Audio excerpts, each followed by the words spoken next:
Today's Respect perspective addresses a leadership issue that is often overlooked because it appears harmless on the surface: positivity.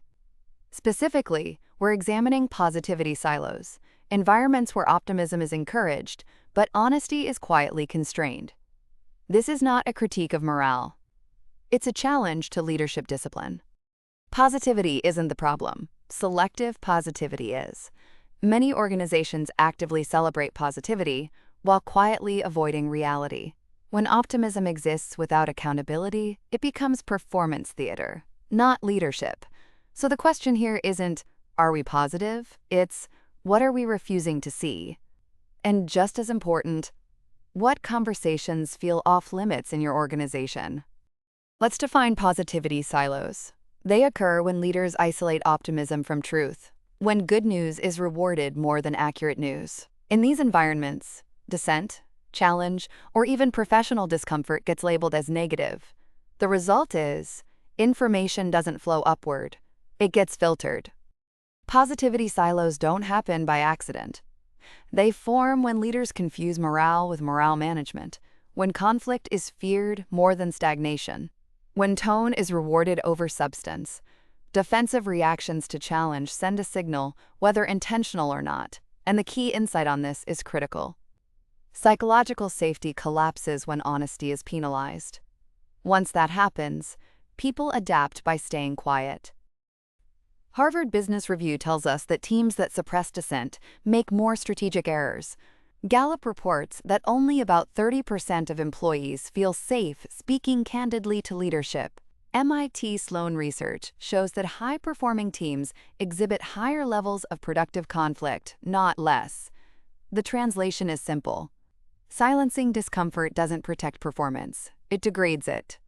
Let's review the language that often signals a positivity silo. Phrases like, "Let's stay positive." That's not the energy we want. "We'll take that offline. Now's not the right time." These phrases sound harmless. Sometimes they're well-intended. But in reality, they often shut down truth, not toxicity. And over time, people learn exactly what not to say. What is the human cost?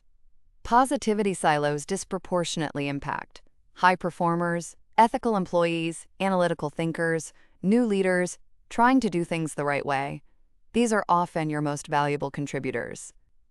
And the outcome is very evident. They disengage quietly, and then they leave. Let's explore performance cost. Organizations with positivity silos experience delayed problem detection, repeated operational failures, inflated reporting, leadership blind spots. And the key risk is you don't fail because people didn't know. You fail because they didn't feel safe to say it. The reality of comfort over culture. A healthy culture can tolerate discomfort in service of growth. A comfort culture avoids discomfort to preserve appearances. And the hard truth is stated clearly here. Comfort cultures feel good until results collapse. By then, the issues are no longer theoretical. The leadership accountability gap. Leaders unintentionally reinforce positivity silos when they thank agreement instead of courage, deflect hard questions, over-index on morale metrics, fail to act on uncomfortable feedback. The impact is clear and unavoidable. Silence becomes learned behavior. This is how we reclaim positivity properly. Healthy positivity coexists with truth, welcomes challenge, separates intent from impact, values respect and candor. Positivity should stabilize people, not mute them.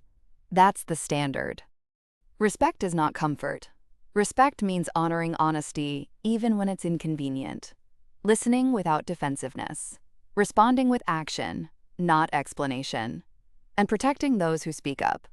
Respect is operational, not emotional. As a leader, you can realign the environment. Leaders must publicly invite respectful dissent, reward early problem raising, ask, what are we missing? Follow up visibly on hard feedback. Consistency matters more than intent. Time to assess and reflect. Where do challenging conversations stall? Who stopped speaking up, and why? What issues keep resurfacing unresolved? What truths are being whispered instead of presented? Silence is data. So we end with the real question. Are we building a culture that feels positive, or one that truly enables transparency and autonomy? Because the final thought is clear. Positivity without honesty is not leadership, it's avoidance with better branding.